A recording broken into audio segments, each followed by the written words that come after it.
Hello, my name is Alison Starkey. I'm the president of the U of T Drama Coalition, and I'd like to welcome you to the 2021 University of Toronto Drama Festival.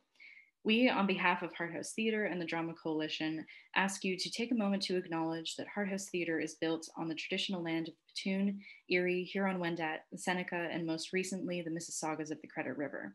Anishinaabe peoples continue to care for this land, as well as many other nations, named and unnamed now and throughout history. As we seek to live and work on this territory, it is essential to acknowledge those who have tended for it for countless generations, and we are grateful for the opportunity to work on this land. Today, we gather in virtual space rather than on the University of Toronto campus, and we recognize that you may not be watching this video from the same traditional Indigenous territories that the university exists on. So we encourage you to find out whose land you live on and to develop a critical relationship to its colonized history by checking out native-land.ca. My name is Muskan Kaushal. And my name is Bohong Fu. And we are the festival coordinators for the U of T Drama Coalition. The Drama Festival has existed as a way to showcase student talent in the arts on all levels. And we believe it does that extremely beautifully this year. This is the 29th annual U of T Drama Festival and the 19th year since the festival has only accepted student original written plays. We're so excited for you all to see this work today. We will also be hearing testimonials from alumni participants in the past drama festivals. There are 2 episodes to the festival this year, one showcasing plays from a week-long play creation contest and the other featuring monologues and short scenes. There will be a panel of 3 adjudicators whose valuable feedback is included in the episode. The adjudicators have been alumni of the Drama Festival over the past many years, and their names are Laura Phillips, Willem Dow, and Nicole Inju-Bep. For more information about them, you can check out the digital program. As this year's Drama Coalition president, I'm immensely proud to be part of keeping this essential event of the U of T Campus Theatre season alive, despite it being in a very different form. At this point, a year and a bit into doing campus theatre online, when the times are actually becoming quite precedented, if you will, what I'm most proud of is our participants' generosity with their offerings in this past month or so of putting the festival together. In addition, I really want to recognize how amazing it is to be seeing over 20 collective digital productions ranging from plays to musicals to radio plays from all 3 U of T theater groups this season. Many of our participants in the festival, as well as our very supportive Drama Coalition members, were splitting their time and their creativity between all these campus shows. So I'm constantly impressed by people's dedication to keeping campus theater alive.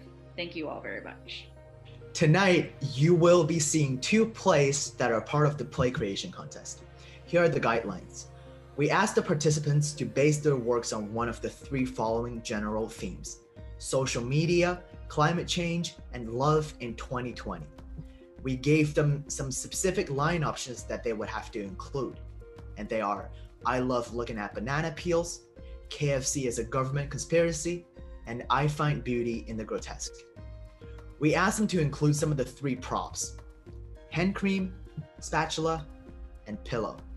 And at last, we asked them to reference one of these 3 public figures: Justin Trudeau, Kim Kardashian, and Ted Bundy. The first play is called Featherhead, created by Sydney Phillips, Tiana Dang, Hannah Cheatham, Layla Jang. And the second play is called Do I Got a Faster Heart, created by Cass Iacovelli, Abby Kaneko, Maya Fleischman, Shelley Mayer, and Valeria Venturo. Today, for the play creation contest, there will be 1 winning play for the contest who will receive the award. There will also be a People's Choice Award, whose link you can fill out in the description box below. We want to thank you very much for being here tonight. In a very literal way, the festival would not be what it is without all of you coming out to see it tonight. All of the students involved have put a great amount of work into their productions and would like nothing more than to share the final product with you. On behalf of the Drama Coalition, Hart House, and the entire U of T drama community, a big thank you and enjoy the shows.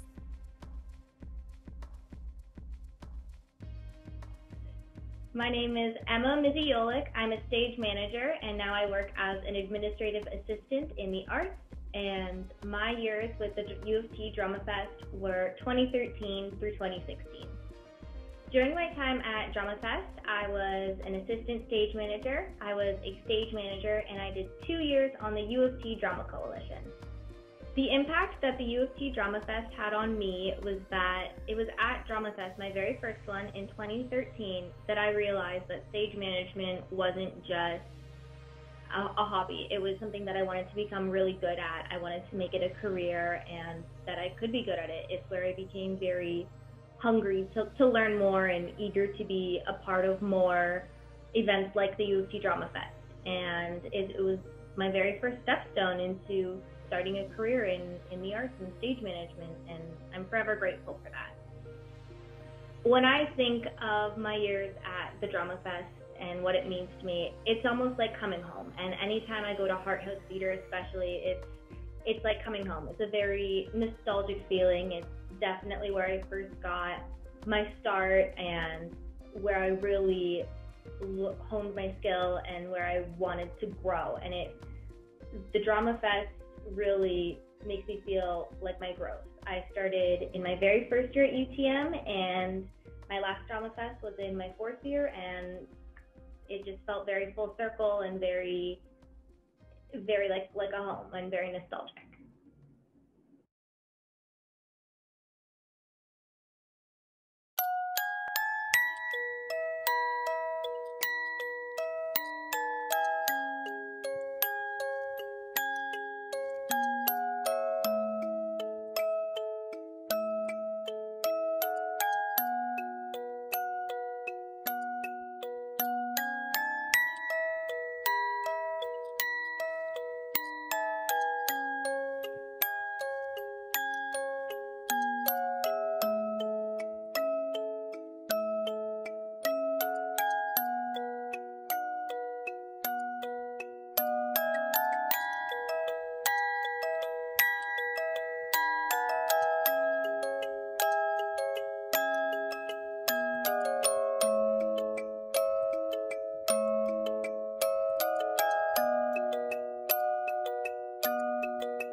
My superpower is that I can talk to birds.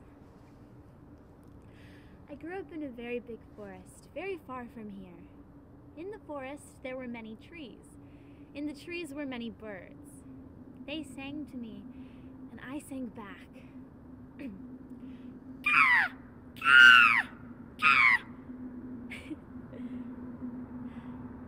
I loved my home and my bird friends.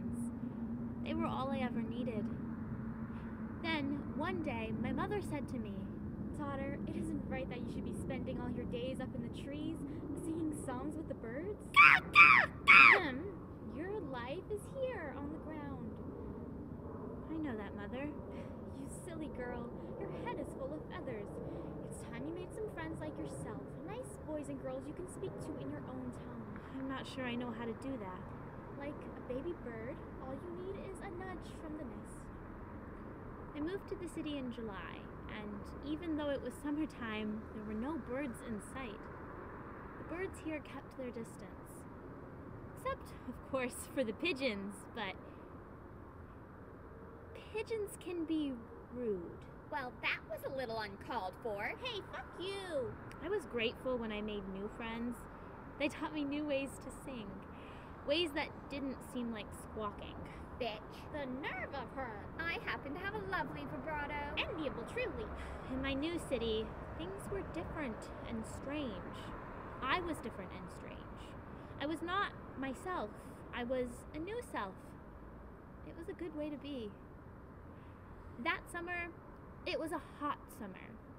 It was a crisp fall. It was a cold winter. By the time the melting began, I was more than ready for spring. I was ready to go on picnics in the park with my friends. I was ready to hold hands and go dancing.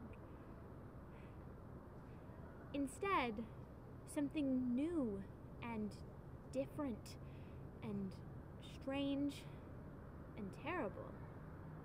Slowly, our breath became toxic. All at once, it became dangerous to be together. We became fish in bowls. We became caught somewhere between the ground and the sky. I became lost in a small pocket of the city, forgotten somewhere, swimming in time. Prime Minister Trudeau said, "We will get through this together." Weeks stretched into months. It stopped feeling like that. This is when I felt the most alone, the most unloved. No friends, featherless or otherwise.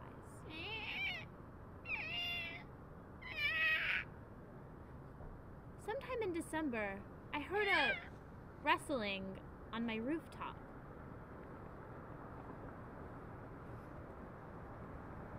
I opened the window, climbed out, and found a poor pigeon sitting near the edge. Excuse me, are you all right? Are you all right? What a twat! What? Am I supposed to say no? Coo, I'm not. Please, can you give me a lift to the nearest bird hospital? Coo. You know I can hear you. You what? My superpower is that I can talk to birds. I didn't know people had superpowers. I thought that was just in, like, movies and shit. I beg your pardon, though. I would never speak to a lady that way if I knew she was comprehended. I didn't know birds watched movies. Only through windows. We have to make up the words for ourselves. I'm just a pigeon, standing in front of a boy, asking him to give me his damn croissant. Julia Roberts should have won the Oscar for Pretty Women, and that's a hill I'll die on. Well, is your wing all right?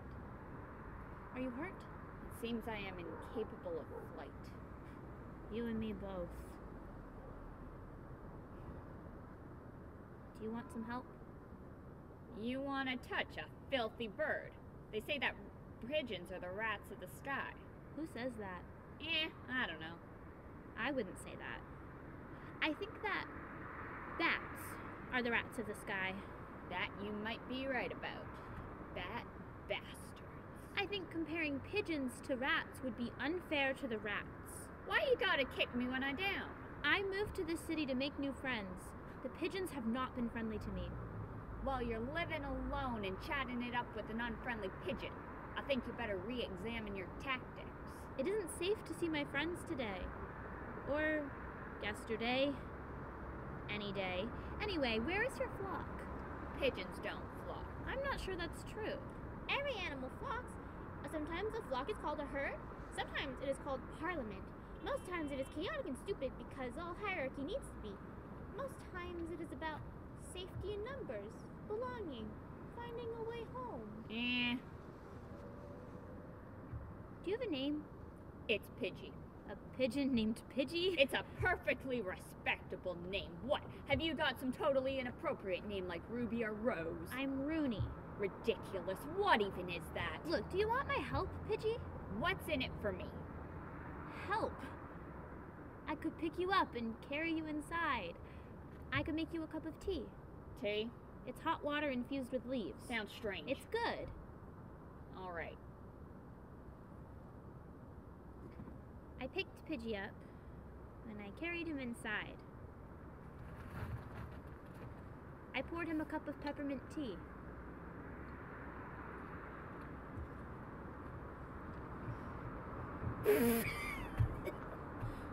This is terrible! Should I take you to a hospital? Hospitals are for humans. I could call a wildlife rescue hotline. They could tell me what to do. Say, what color would you say this is? Teal. I like it. You like looking at colors? Yeah. I like green best. I like trying to count all the different shades of green trees can be. Pigeons have excellent vision. We can see every color of the rainbow, and then some.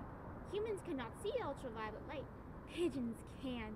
A bird's eye view is an explosion of light and color. That's beautiful. I like looking at trees too. Only one at a time though. I also like looking at sunsets. I like the part where the sun sets the sky on fire. I like the part just after, when the sun is tucked away and there are little bits of orange clinging to the underbellies of clouds. I think orange is my favorite color. And teal. Some of your feathers are teal. They're actually quite beautiful up close. Yeah, what would you know about beauty and feathers standing there like a raw chicken? Gross. Don't humans eat chicken? Not me. Ugh, I hate vegans. I'm not a vegan, I just don't eat birds. Really, that makes that much of a difference for you, does it? Hearing how we talk? Of course it does. I hear how humans talk every day. Do you eat humans? You think I want a bite of your nasty ass? No, I'm just saying I hear how humans talk and it doesn't make me have any sympathy for them. What do you mean? KFC is a government conspiracy. Birds work for the bourgeoisie. The moon landing was faked. The American election was rigged. The COVID-19 vaccine is a bioweapon. Climate change is a hoax. See? Bullshit. It's a whole language. Where do humans learn their bullshit language anyway? Where did they learn to talk like that? The internet? Where did you learn it? I'm a pigeon. Pigeons are fluent in bullshit. If you don't like your tea, is there something else I can get you? No. Thank you. You're welcome. You know, most humans would just walk by if they saw a dying bird on the sidewalk or whatever. Some humans are cruel. I'm, lucky or not. The Wildlife Rescue Center is closed on weekends, so Pidgey slept in a box on my floor for 2 nights. In his sleep, he sang. He sounded so much like the mourning doves that perched on the telephone lines back home. It made my heart ache a little. On Monday morning, I was sad to say goodbye to him. Pidgey, are you far from home? When they fix your wing and set you free, will you know your way back there? I don't think pigeons really have homes. Everyone has a home. It's just that sometimes home is not a place. It's something else. Do you know your way home? I always think that I do, but then when it comes time to do the remembering, I'm not so sure. Can I tell you something? Yeah? That's bullshit. It doesn't feel like it. Birds need birds and people need people. It's hard to see yourself straight when you're all on your own. Sometimes birds need people. Sometimes people need birds. Point is, it's tough to be alone. Yeah. But you're not.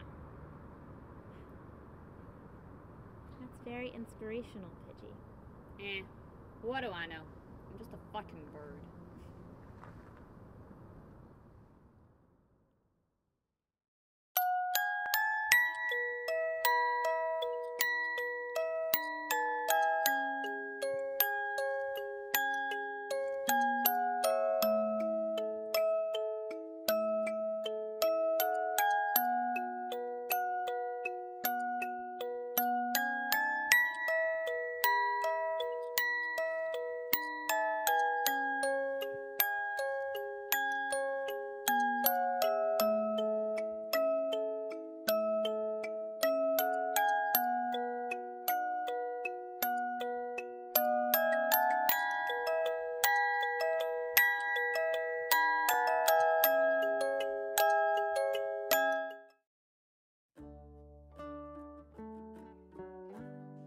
Hi, my name is Shreya Cha. I am a final year music and neuroscience student at the University of Toronto, and I was part of the U of T Drama Festival in 2019.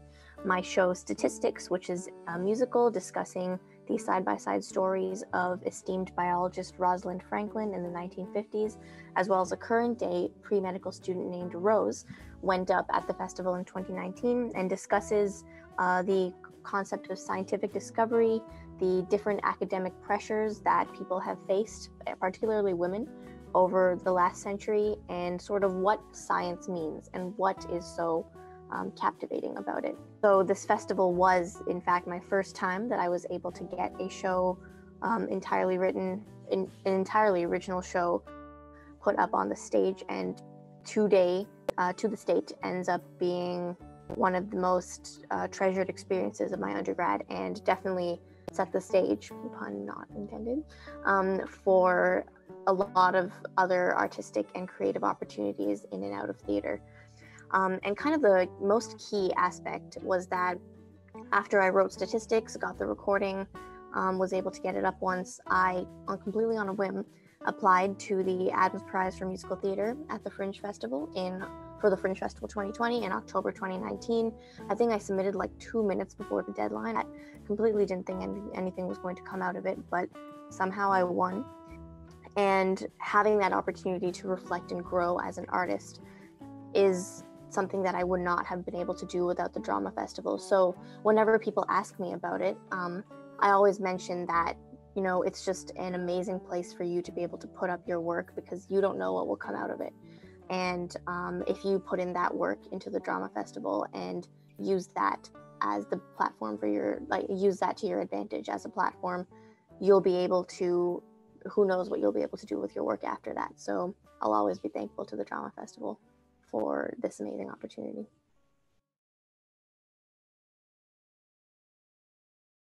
Okay. Share screen. Share screen. Oh, John said there should be a big green button. Now, for the life of me, I can't ever find it. Oh, is this it? Okay. Oh, no, that's not what I wanted to show. Okay. Share screen. Oh, well, bugger that. I may as well just get started. I'll have to use my delightfully God-given voice. Where is everybody? We're meant to have a righteous group of 4 this afternoon. Oh, right. John said to admit all. Okay, all right. Admit all. Gotta find that button now. Admit all. Oh, admit all. There we go. Oh, let them in. Oh. Hi. Look at you, nervous Nellie. Yes, dear, you're in the right place. Get yourself situated. We'll be starting in a minute, all right? Wonderful. All righty, lovely people. It looks like we're almost all here. We're missing one person, but we should get started just for time's sake. I tried to share my screen earlier, but I'm truly miserable when it comes to these gizmos and things, so forgive me. But you'll just have to look at my darling face, and I'll have to stare right back at yours.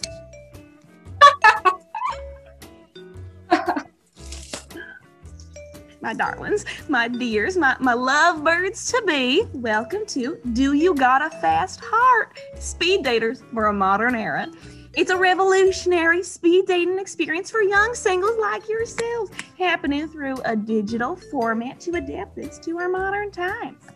This dating session will guarantee you build a strong, healthy, committed relationship under the eyes and guidance of God, all in under 5 minutes.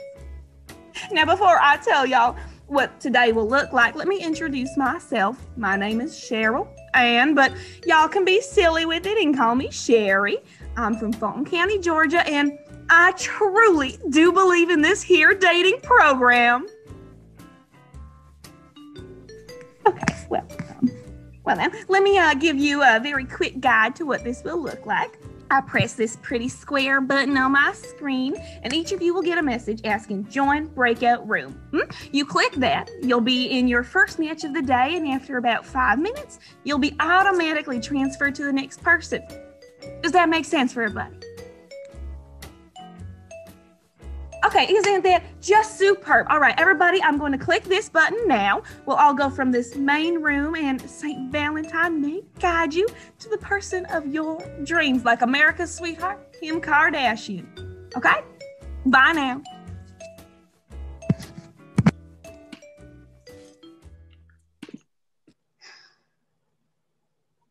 I don't even know what a breaking out room is. Oh God. Why did I come here in the first place? I know I'm not going to meet the person of my dreams at a stupid speed dating event. Never mind an online one. Hey, whoa, slow down. Are you a little confused about what's going on? Yeah. Well, I mean, I only just got here, so I can't be too sure, but it looks like they put us out in breakout rooms. Do you see the button at the bottom with all the squares? Yeah, perfect. So if you click that, it should take you to a new room, and your first partner or whatever should be there. Does that make sense? Yeah, sorry. Thanks. Yeah, no problem. See you later. Yeah. See you later.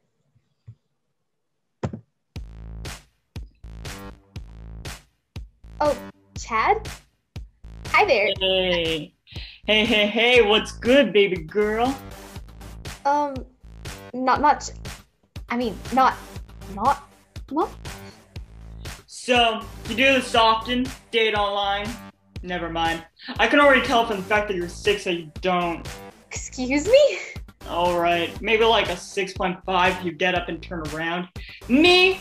I date online all the time. I once dated a girl for like 11 months without meeting her IRL, and she still got pregnant, so. Swore is mine, so call that immaculate connection. Get it? Internet connection? I don't think that's actually possible. You didn't see the Zoom calls. They were very spicy. Still. Well, I can tell you know tits all about computers. I suppose you do? You know it, baby Kate! In my spare time, I actually like to take computers apart, try and put them back together. Haven't succeeded yet, but that's like half the battle.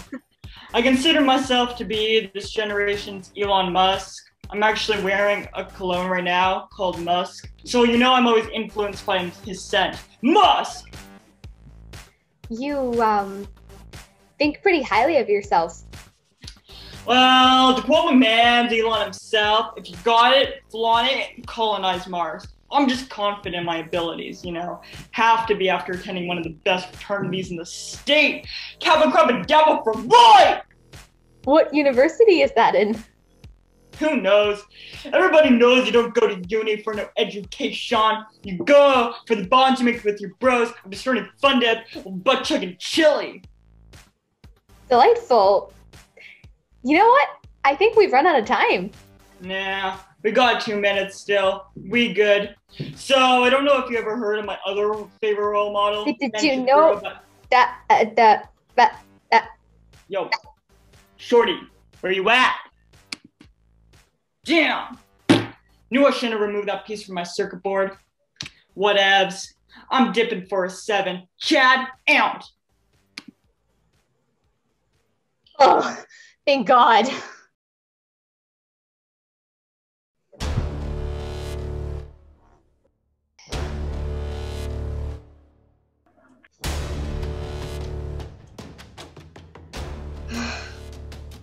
What's taking her so long? It's called Speed Daters for a reason. Oh, hi, Dana. No. Don't call me that.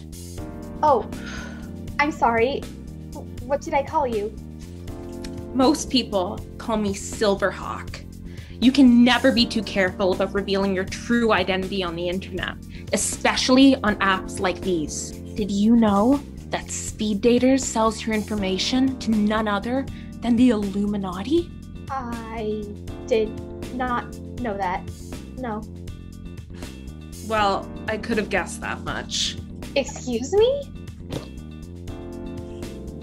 Girl, I found out your full name, your parents' names, your pets' names, and all of your social media passwords by one preliminary background check. By the way, you should probably change those. You'll stand no chance against the Martians once Justin Trudeau beams them all down to Canada. They will steal your identity in a heartbeat. So, Silverhawk, you like KFC? Are you kidding me? KFC is a government conspiracy. Then why do you eat their fries? Obviously, I'm doing research. You know what they say. Keep your friends close, keep your enemies closer. It looks like you go through a lot of red string. How many of these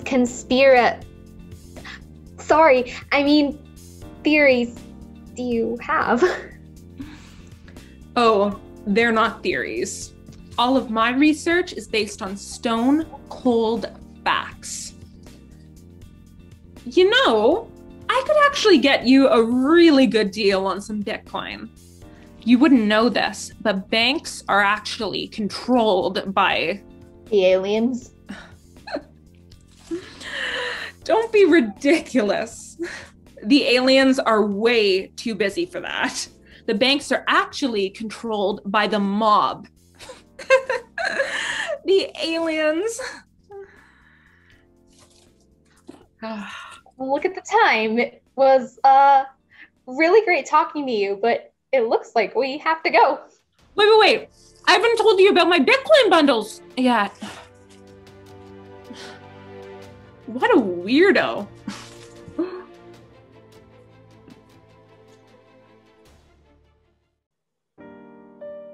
Oh, Snowy. What am I thinking? This is just going to be another disaster. They do say third time's the prime, but it's probably just another one of those conspiracy theories that I don't want to believe. Maybe I should just leave, huh? Spare myself the trouble. I mean, I'm not really alone. I've got you. Maybe we can be alone together now.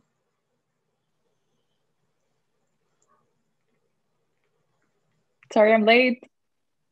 Oh, no, it's okay. Hi. Hi. I'm Sam. I'm sorry. Sorry? No, I'm not.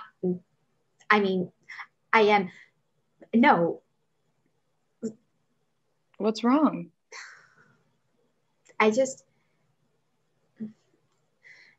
can't do this right now. It's nothing personal. Just, I'm sure you're a great girl and all, but... You're nervous? Obvious, huh? That's okay. Really? Yeah. Okay. I never got your real name? Oh, it's Sarah. Nice to meet you, Sarah. It's nice to meet you too, Sam. You know, there's no reason to be nervous, really. I mean, things go wrong all the time, so what's the point? Right. Like, what's the worst that could happen? God, this date is awful. I was gonna say your dog disrupts your Zoom meeting. That's not that bad. Wait. How do you know I have a dog? I don't. I mean, I do now. That's great, because I also have a dog. You do? Yeah. I've always been a dog lover. Wow, me too. That is great. What's your dog's name? Snowy. What color is he? Ha ha. Would you like to see him? Yes. Snowy, come here. Someone wants to meet you. Come. Say hi to someone. So cute. Hold up, let me get my duck here. Yes. This is Evil. Oh, hi. Baby boy. What do you say? Are you gonna be friends? Yes, that would be nice. Be nice to Snowy. He's so much smaller than you. Yeah, and a little nervous. Snowy's nervous too. Yeah, we're both nervous, but we keep each other calm. Dogs do that, for sure. Yeah, they do. Oh, it's almost time. This is so nice. I don't want this to end. Yeah, me neither. Should I give you my number in the chat? Yes, please. Wait, is that safe? Who would be interested in my number anyway? The aliens. Okay, here it is. Call me. I will. See you later, Sam. See you later, Sarah.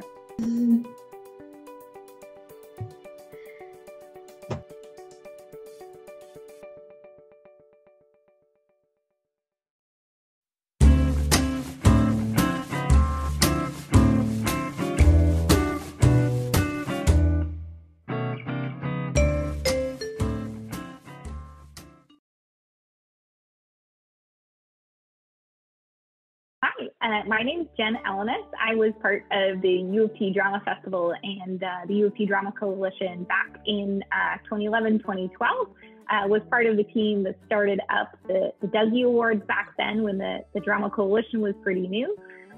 So yeah, participated in 2 different festival years in my university days and really learned an absolute ton from organizing it and creating some drama community at U of T. And ever since then, yeah, I've gone on to a career in business, but absolutely all of those leadership skills have followed me through life ever since. The U of T Drama Coalition, I think, had a big impact on my experience at U of T overall.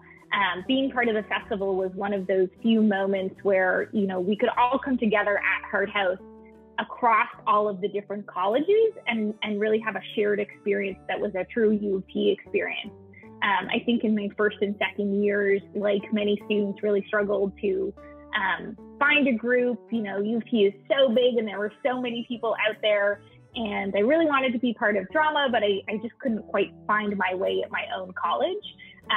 So finding the festival and then founding the Drama Coalition and putting together the series that became the Dougies was a way to start to build that community and find other people who weren't in my college that I could have some experiences with and put together the festival in a really fun way to make the most of U of T's college system that I think is really unique and sometimes, you know, seen as it's big and too hard to navigate, but the festival for me was a way to bring it all together and have some healthy competition and some fun and yeah, get to know other people who are interested in the same thing as me all across the university. So I think it had a huge impact on my experience at U of T and those 3rd and 4th years really getting to be part of that community.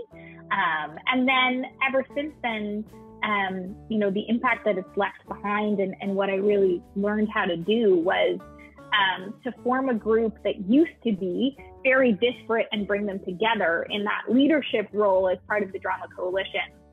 You know, running the festival, building some real world skills about getting sponsors, getting money, reaching out to alumni, making it all happen, working with the Hart House Theater team, you know, really built a ton of leadership skills and figuring out a way to bring all of those university drama clubs together.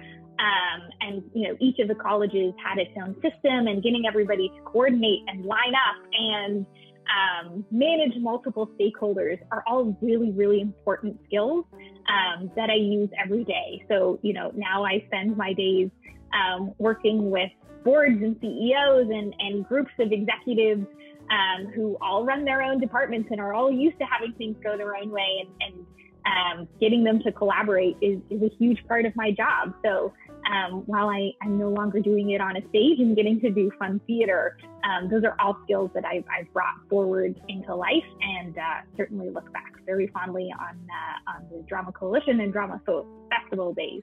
Hi, my name is Jillian Lewis, and I'm the staff advisor for the Drama Coalition. I have the pleasure today of introducing the festival adjudicators. This year, we have a panel made up of U of T graduates who have participated in previous drama festivals and as Drama Coalition executive members. Nicole Bell is a multidisciplinary artist. Her main focus is production design. However, she is also an actor, technician, and writer.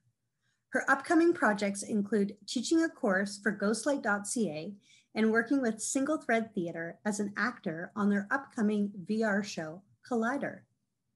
William Dow's most recent production, The Work, was featured in the University of Toronto's Centre for Drama, Theatre and Performance Studies as part of their alumni project series. As a director for Drama Festival Productions, Will was awarded the President's Award for Best Production on 3 separate occasions, as well as the Robert Gill Award for Best Direction twice. Laura Phillips is a production manager and producer of theater, dance, and outdoor multimedia works. Laura is currently adapting her technical skills through Seneca College's film and television production micro-credential to help live performances integrate and utilize video mediums. Laura is currently the producer of Henry G20 and is working with Pratibha's Arts Diversity Dance Initiative. We are so excited to have these notable alumni providing feedback for our 2021 Virtual Drama Festival. Each performance receives a public oral adjudication, which is based on the quality of performance and production at all levels. The adjudication is meant to be non-academic and should provide constructive criticism in the context of the Toronto theatre community. We are presenting different awards this year.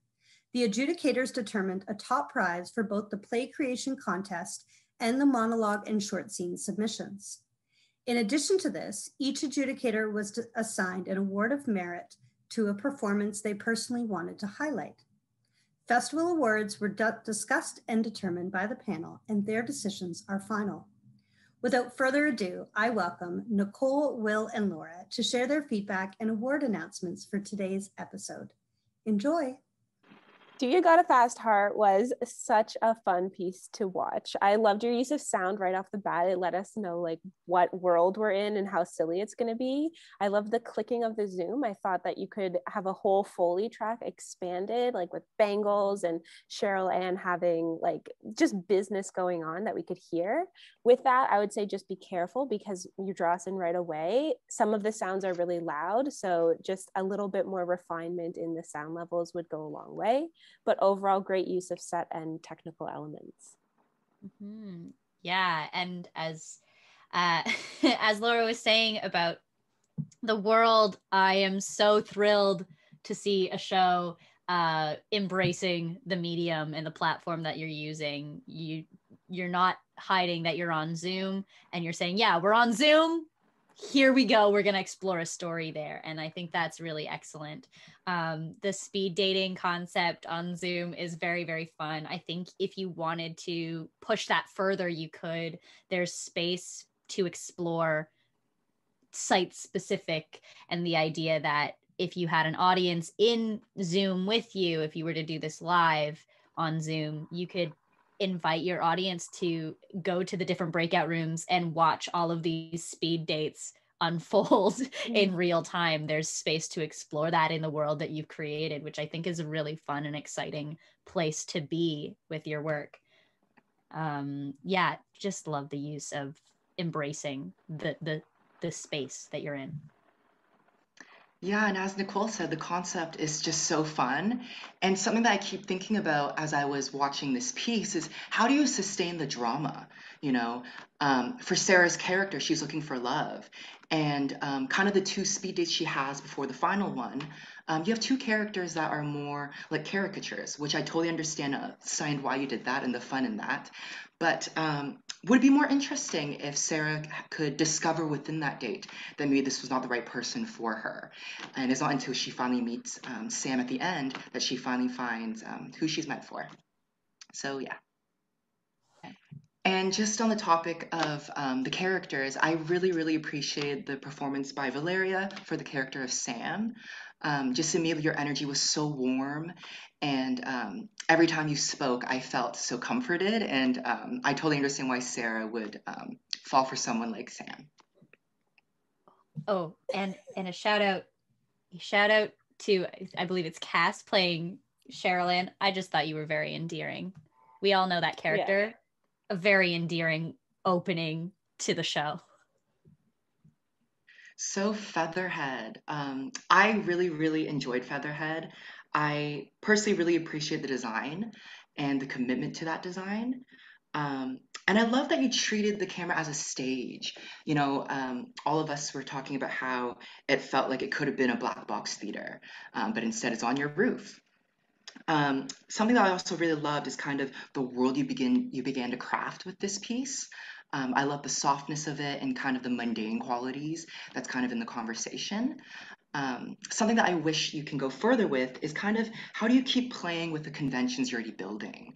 Kind of with how the birds are set up and the commitment to their movement. How you can go further with that and have more clarity with that. And just along with some of the rules you've already made, how can that transition to some of the more focused moments with just Justin Trudeau thing fit in with some of the rules you've already made? Yeah, and speaking of like the world, the writing was quite beautiful. I was really struck by it. There was these lovely moments of like poeticism and reflection. And I think that the writing itself helped hold the world that you created.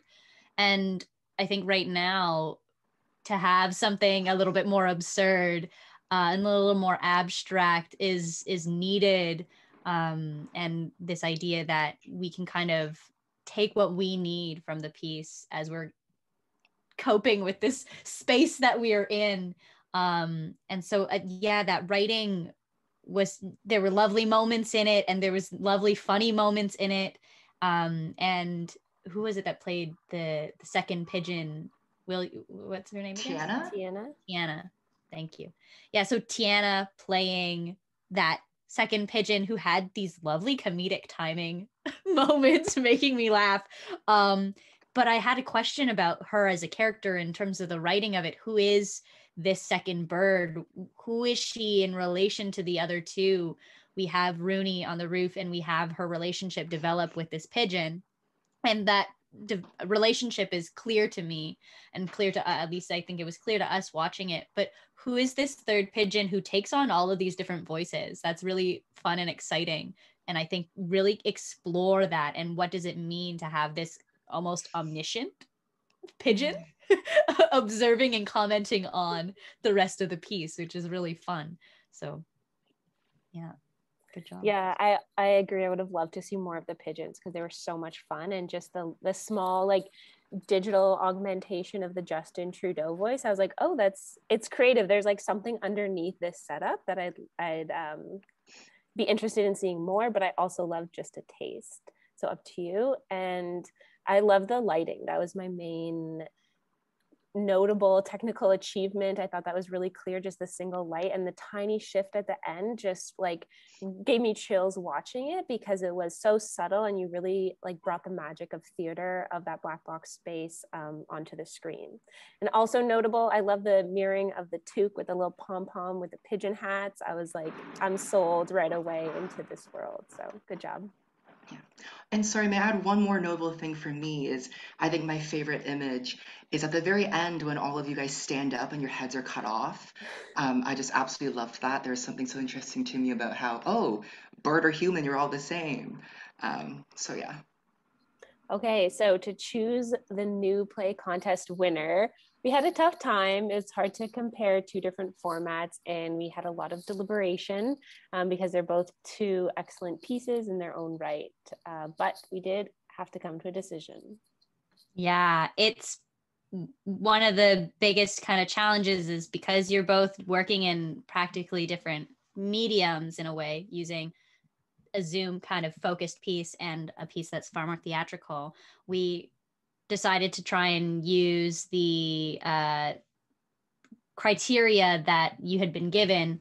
So your theme and the specific line options and the props and the references, how you chose to incorporate those into your piece, we took that into consideration to try and have that be some type of not quite level or playing field in some capacity, that you're both given these options. How did you use them, and how kind of smoothly did you incorporate them into your work? Yeah, and I think just in imagining what we miss most about theater is something that really drove our decision. And with that being said, the winner of the 2021 New Play Contest is Featherhead.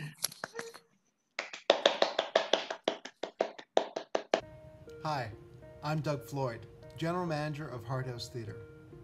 Thank you so much for watching the U of T Drama Festival, the virtual edition, where we've seen just some of the aspiring student talent that is part of U of T's campus drama community. We've also had the opportunity to hear back from some past participants of the festival, our alumni. We've heard how the festival impacted their student experience and beyond.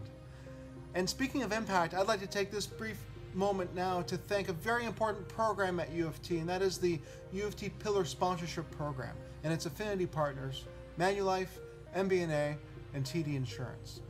Since 2004, this very important program has supported Hart House Theatre and the student festival season specifically.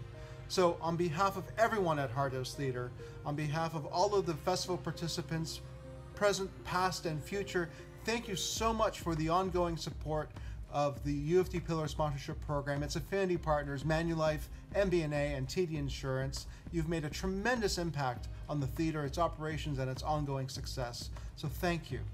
And thank you to you for watching. And next year, let's do this in person, shall we? Thanks.